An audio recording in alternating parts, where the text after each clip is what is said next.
At Al Jazeera's investigative unit, we've conducted a forensic, meticulous examination of the events of October the 7th.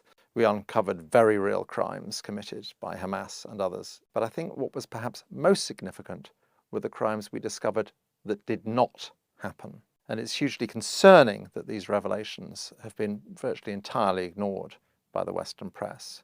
What's extraordinary is the Israelis were aware of the plans. Hamas were actually training quite openly for this operation, and they were actually placing the training videos online so anyone could view them. On the very night of October the 7th, before dawn, spotters along the fence are reporting back to headquarters, and the head of Shin Bet and the head of military intelligence take this seriously enough that in the middle of the night they're up and talking to each other, and they conclude it's just another training exercise. And what is extraordinary is that they don't even raise the alert level to number 1, the most basic alert level that have made a huge difference.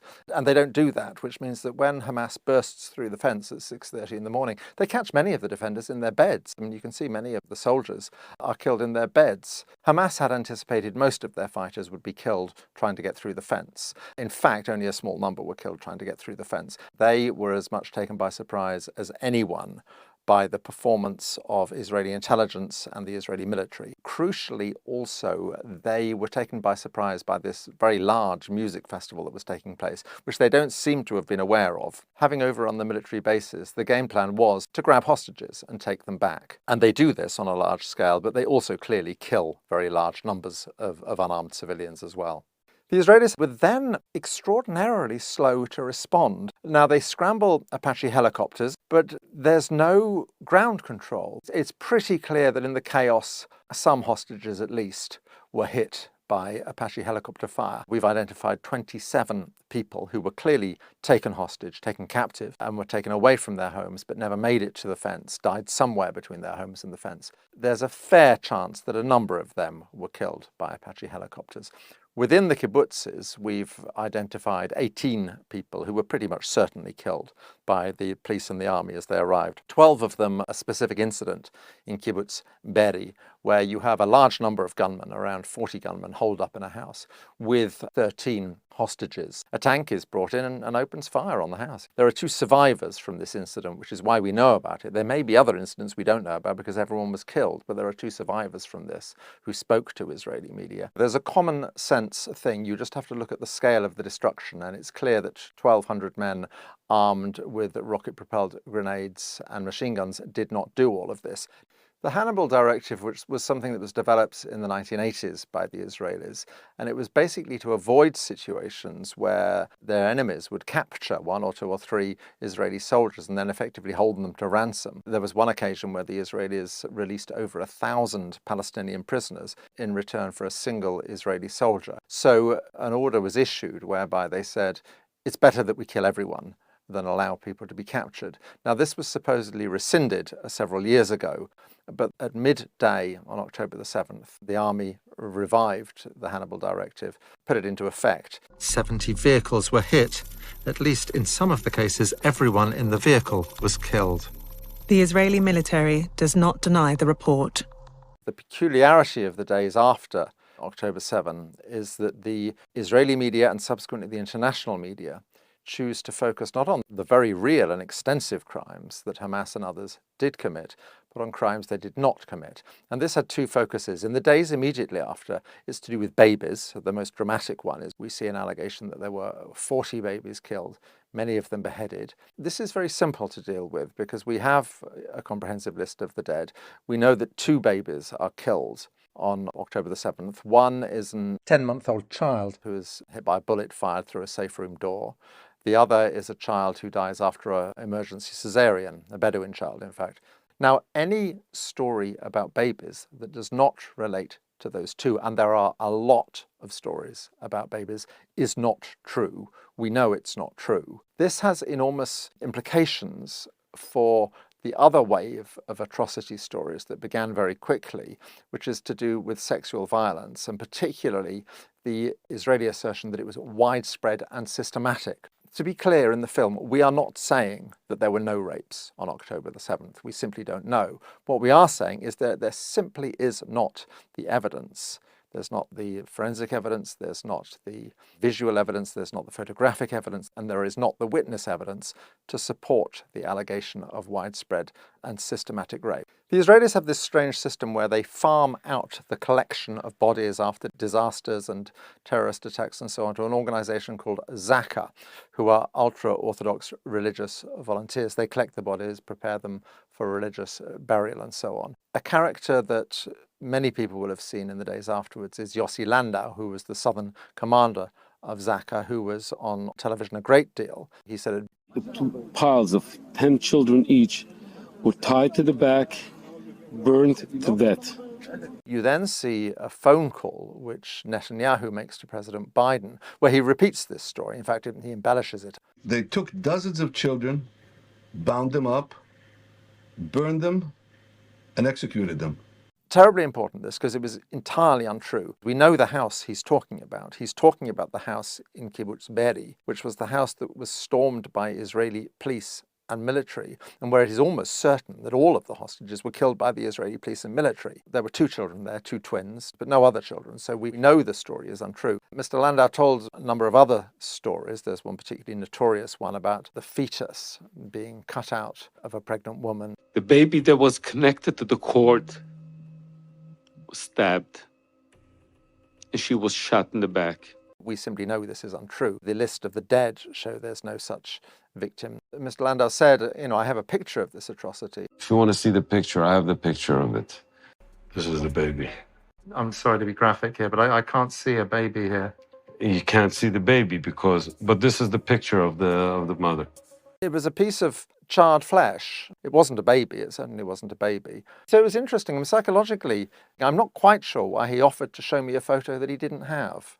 I'd point out as well that Zaka was an organization that was in trouble. There had been a major scandal. Its founder had been accused of child sexual abuse. There was a financial scandal. It had been found to be cooking the books. It's raised an awful lot of money since October the 7th. These stories were clearly useful, and they were useful to the Israeli government. In the film, we see Benjamin Netanyahu visiting Zaka volunteers and thanking them for talking to the world's media and stressing that this is another front in the war. מנהיגים וגם לדעת הקהל.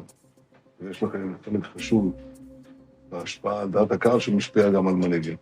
Why does this matter? Why does it matter whether this type of atrocity was committed but not that type? People were killed in this way, not that way. It matters because the murder of babies and widespread rape has a particular resonance. It's particularly triggering. The Israeli government and its supporters, when they justify the brutality of the subsequent bombardment and invasion of the Gaza Strip, again and again and again, what they always reference is babies and rape. Young girls who were raped and then murdered.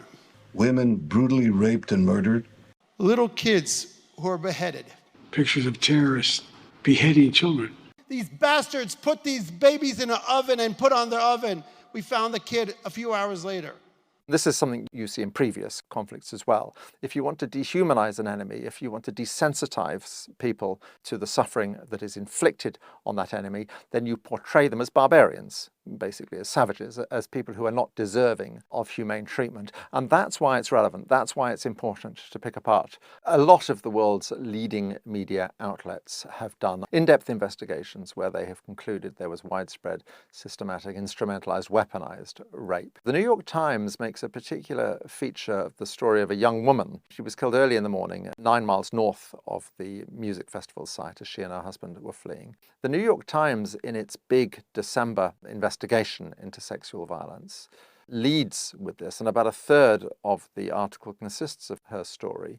And it's immediately undermined because the woman's sister then posts on Instagram immediately afterwards, this isn't true, we know she wasn't raped. She was texting us until minutes before her death. It's also the case that her husband had a lengthy phone conversation immediately after her death with his brother, and again, made no mention of rape. So it's very important that, because it's the central, most compelling piece of information in one of the biggest investigations done by one of the world's most prestigious media outlets, the New York Times, and it turns out not to be true. It's done by 3 journalists. One of them turns out to be somebody who worked in some capacity for Israeli intelligence previously, who has virtually no journalistic experience, and who had liked genocidal media posts. It's very interesting with Anna Schwartz. She gives an interview in Hebrew to an Israeli channel, she actually lays out how difficult they were finding it to find evidence that they were talking to all the hospitals and all the psychiatric clinics and so on, and that there was simply no evidence at all. There were no witnesses had come forward, no victims had come forward at all. I think she's telling this as if to show what digging they had to do, but it's actually very revealing. In the end, it's quite clear they fall back on the same sources as everyone else: Israeli government officials, IDF officers, and first responders, all sources which were discredited by the baby stories. So no babies were beheaded, no babies were thrown into ovens, and there is no real evidence for widespread and systematic rape. Now, it's very clear why the Israelis might want these stories to circulate. What's less clear is why very reputable Western news and media outlets should swallow them so uncritically, particularly given the track record of the Israeli government and the IDF, which has been shown again and again and again in the past to have been less than truthful in the accounts it gives. Because our war is against Hamas, not against the people of Gaza. While this mission is urgent, we will continue to fulfill it with care and with a commitment to the sanctity of life, both Israeli and Palestinian. The response to our film, October the 7th, has been interesting. The response is not to criticize and to pick apart and say we've got it wrong. They don't do that at all. What they do is they simply ignore you, which on one level I take as a compliment, because I think there are all sorts of people out there who would very much like to pick apart what we're doing and to destroy it and discredit it. And I think they take one look at it and decide they can't really do it. So what they do, which in a way is even more damaging, is just to entirely ignore us. This is significant because so often what we are doing is critiquing the way the mainstream media has covered the story, which may well be, of course, precisely why the media doesn't want to look at what we've done. So in a way, the treatment of this in many ways echoes the treatment of our earlier series, The Labour Files, which offered a critique of the dominant media narrative about Corbyn and the Corbyn years on the anti-Semitism crisis. The allegation of anti-Semitism clearly is a very powerful weapon that can be wielded in defense of the Israeli state. I think sometimes, particularly by the Israeli state, it is wielded very cynically and very deliberately. When the ICC investigates Israel for fake war crimes, this is pure anti-Semitism. It's not the case in Western media and Western societies that you cannot criticize Israel. You can. Now, you have to be a bit careful about how you do it, but certainly at the moment, during the assault on Gaza, you certainly can. What you cannot do is to question the fundamental philosophy of Zionism. What you are not allowed to do is to say what all Palestinians would say: Israel is a state whose defining feature is and has always been that it is structured to ensure the domination of one ethnicity over another, that it is in effect an apartheid state, which is what all of the world's human rights organizations now describe it as. The enormous peculiarity and dysfunction of Western media with Israel is not only does it not say that, you're actually not allowed to say that. And this renders criticism of Israel perilous terrain. People are very on edge. They're very aware that they're straying into dangerous territory. They're very aware they have to choose their words terribly carefully, otherwise they will be misconstrued. You can see this happening at its worst within the Labour Party, where particularly Jewish people are far, far more likely to be suspended and expelled for anti-Semitism from the Labour Party than non-Jewish people. But there is something more fundamental that goes on, which regards the Palestinian people as a whole. Once you have tainted them with the stain of anti-Semitism, you have opened the door to, you have facilitated the dehumanization of Palestinians, which is the psychological prerequisite of Israeli brutality towards the Palestinians and of Western complicity in that brutality. Palestinians will often make the point that they did not choose who their occupier was, who their colonizer was. So in fighting back, yes, they are inevitably fighting back against Zionists and Jews. It doesn't mean they're anti-Semitic. One has to ask oneself the question, are we really saying that if they had been colonized by Greeks or Italians, they wouldn't be resisting their occupation? Of course they would. 36 Israeli children were killed on October the 7th, and this understandably got widespread international media coverage. At this stage, I think over 14,000 Palestinian children have been killed. And you would expect the outrage and the coverage to be proportionately greater, and it's not. in future people will look back at what is being done, which is essentially the flattening of a whole series of towns and the mass murder of thousands and thousands of unarmed civilians, almost half of whom are children. And they will be absolutely bewildered by how the West allowed this to happen under its very noses with weapons that were being supplied by the West. There is a rupture in the relationship of large numbers of people with the political media class. There is a fundamental alienation that is going on right now as a result of what is happening in the Gaza Strip. I think that's very dangerous for the future. The events of October the 7th are a case study in how traditional media can let us down and how we desperately need alternative voices that will genuinely probe these things and not simply accept the narratives that are fed to them. For this reason, I think it's enormously important to have outlets like Double Down News, and I would urge you to support Double Down News in any way you can.